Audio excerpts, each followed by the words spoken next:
Hi BookTube, and welcome to the latest video, which is a Friday weekly wrap-up of a couple of novels. The first is George Saunders, Lincoln in the Bardo, a book about ghosts.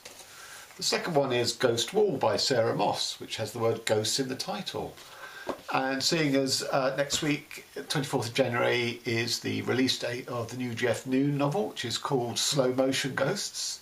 And also that I bought a Ramsey Campbell novel, which I can't remember exactly what it's called. I think it's called County 11, which is a sort of modern horror classic. And I'm touting to do a buddy read with Todd the Librarian on that. You may be thinking, Mark, what's going on? 4 books in the supernatural horror genre. Have you turned? Have you abandoned the literary fiction experimental wing of fiction? But you can rest easy. Lincoln in the Bardo, although it's about ghosts, that's its sort of conceit. It's absolutely a literary fiction novel, so I wouldn't classify it as supernatural. Ghost Wall, it's called Ghost Wall. There's a sort of theme of ghosts, but no ghosts appear. The Jeff Noon book, Slow Motion Ghosts, that's particularly appealing to me because it's Jeff Noon's doing a sort of contemporary political novel. Which is something he's not done before, so I'm really intrigued to see how that works out. Yeah, well, the Ramsey Campbell is supernatural. I can't get away from that. I was sold on it by listening to a podcast where a horror writer was talking about it, how influential it was on his writing. But the main thing he sold it to me is just how funny it is. Again, you know, just to put all this in context, I was the reader who read Mark Danielewski's House of Leaves and loved it, and when I finished I was completely unaware that some of its readers responded to it as a work of supernatural horror. Never entered my head, so rest assured, I think we're safe from me going down the supernatural horror genre. I'm not going to read a Stephen King book. Okay, so Lincoln in the Bardo. What a fiendishly clever book this is. 5 stars, I'm going to say from the top. So, you know, my first 5-star read of the year. So, Abraham Lincoln has a young son called William who goes out horse riding one day without a jacket and contracts a chill, takes to his bed and is getting progressively worse. And the Lincolns are having a state banquet in the White House with William sick upstairs, and they're sort of worrying about, oh, should we cancel, you know, our son's ill, etc, etc. Anyway, they don't, so they hold this banquet, and you know, they keep popping upstairs to see how William's doing, and he's getting worse and worse, and eventually William dies. This is not a spoiler, this is right at the beginning. And the book is, you know, Lincoln is full of grief. This is at the time of the Civil War when, you know, he's just lost a son, but lots of Americans were losing sons on either side in the Civil War and in the carnage that was. I don't think people realise just that war had a level of attrition that was not, you know, far removed from the First World War with the barbed wire and the trenches and all of that. Okay, it wasn't quite at that level, but it was probably the closest war up till then to have that level of death. Anyway, back to the book. So one of the things I liked about this was that all the stuff about Lincoln is done through reportage, you know, sources from books. Now, some of these books are real and do exist, and others don't, and that's, you know, you can have fun picking your way through those. So things like servants in the White House are reporting, you know, snippets of what they, you know. So all of Lincoln's reactions are described for him by others observing him. You don't get Lincoln speaking for himself. So all the people who are, you know, who are left behind, you know, by the death of William, you know, any reaction is done in reportage, and I really liked that. Not dissimilar to, again, House of Leaves and David Markson in that, you know, how reliable are these sources? You know, are they made up or are they true?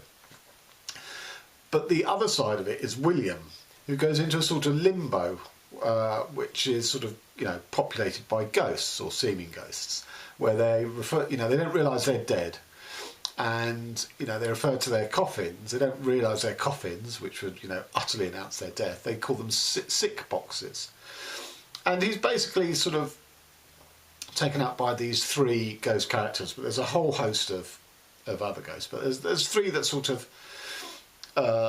mainly accompany him, and his arrival sort of shakes things up in this realm, because children normally don't stay very long. They go on to the next place, wherever that is.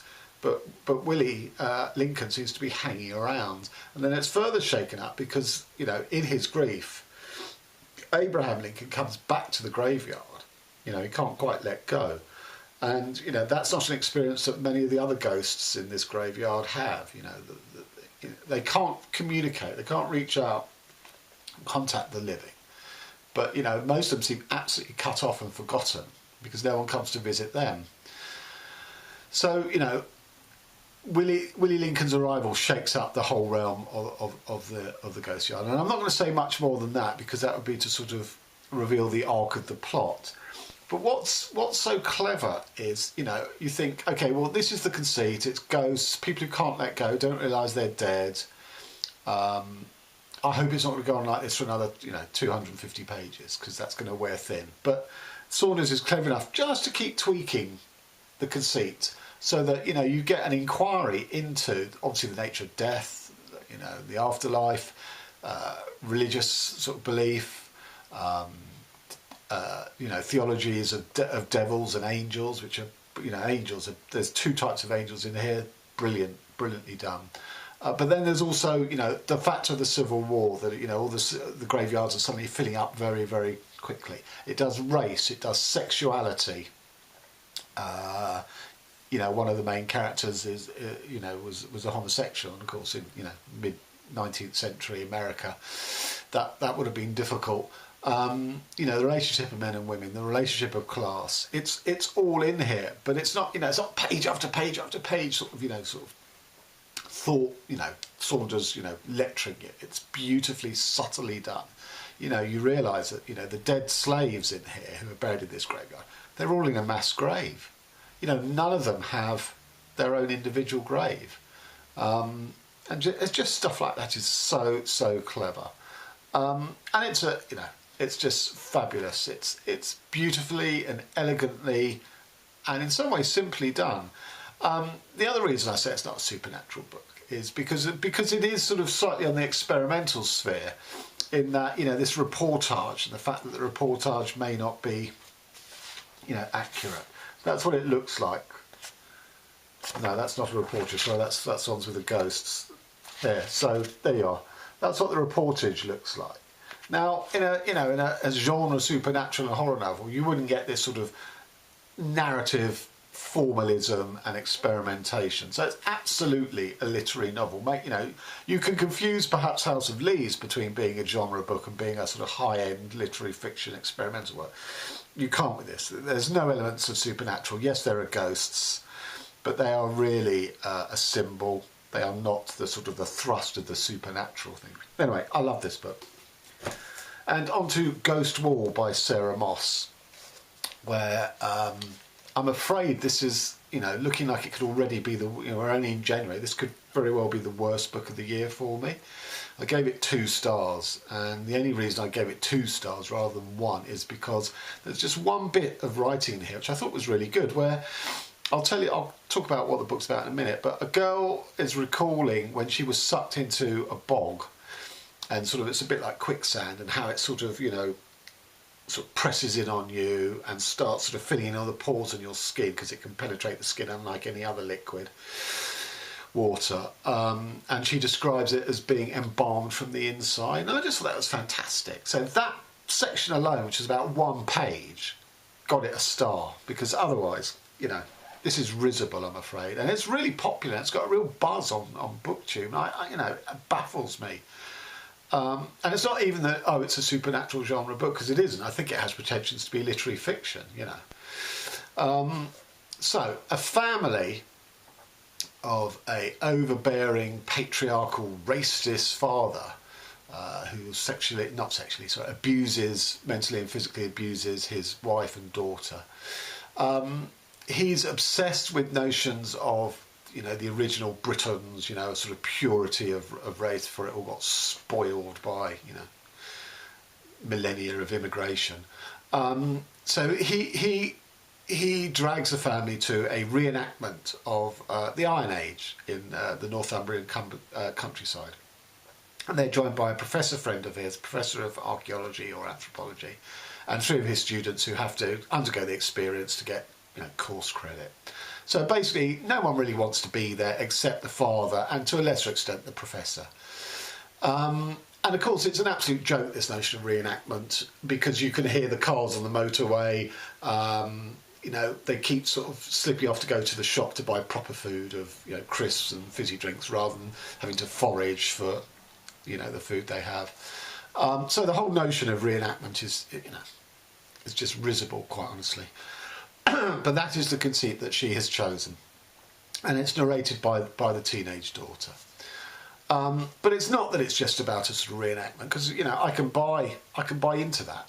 It's not even that the author seems to be confused between whether this is about the bog people, the Iron Age, sacrifices of people thrown into bogs who were preserved by the peat, and that occasionally you get these discoveries where their bodies re-emerge perfectly, if leathery sort of texture, but perfectly formed, preserved by the bog. And that's something I'm really interested in. That's why I bought this book. I myself have written 2 or 3 flash stories involving that theme. So, on the one hand, it's about the Iron Age and the bog people. And on the other, it's about the Romans in Britain.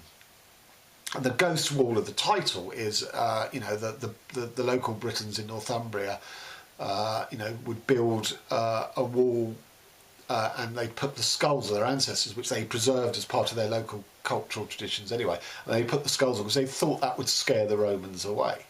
So, she sort of seems to slip from one to the other without deciding, which is the most relevant. In the end, they just sort of collapse into a melange. So it's not even that. Nor is it the fact that the characters, and I'm leaving the daughter aside, but all the other characters in the cast are complete caricatures. So the mother, who's just completely put upon, faithfully and frightfully obeys every single order her husband gives, and all she wants from life is the chance to sit down and relax from her chores. The husband, who is racist, patriarchal, sexist. Now, people like that do exist, but they don't exist in a 2-dimensional way that he is written here. That is the problem. So you just can't buy into him as a baddie except in pantomime boo hiss. It's just not credible writing. But it's not even the characters. Nor is it the fact that some of the writing, or quite considerable parts of the writing in here, you get the sound of the writer's thoughts. What would the character be thinking or saying in this situation?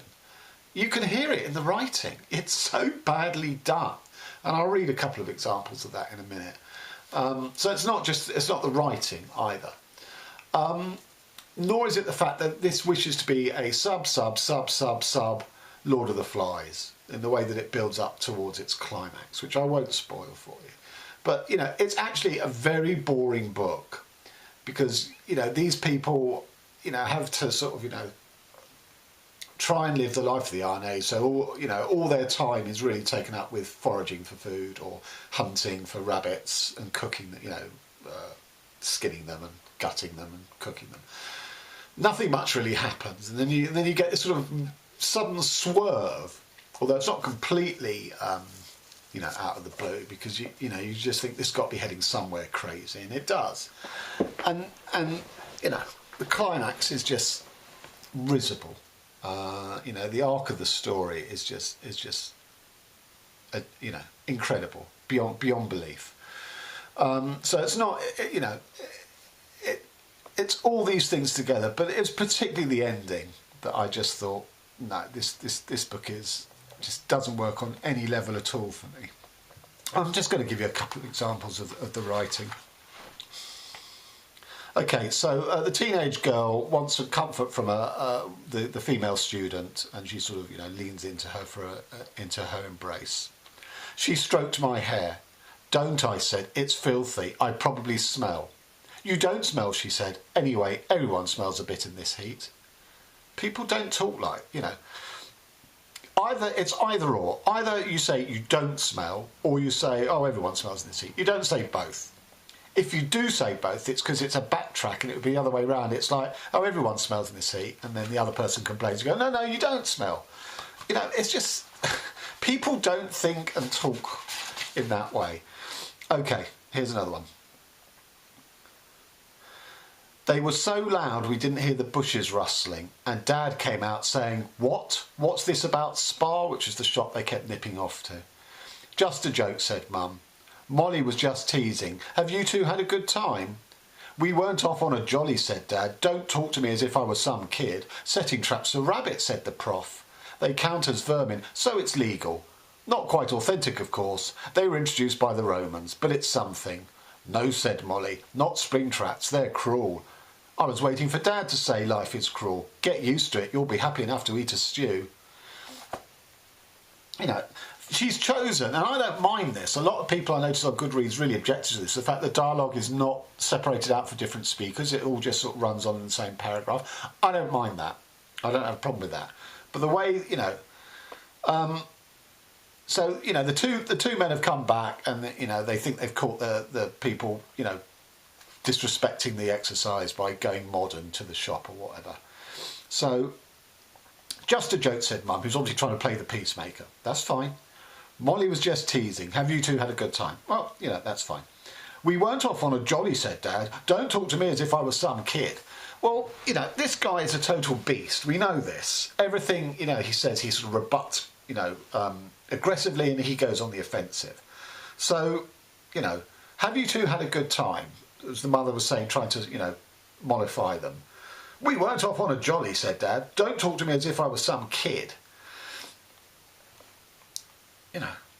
"Setting traps for rabbits," said the prof.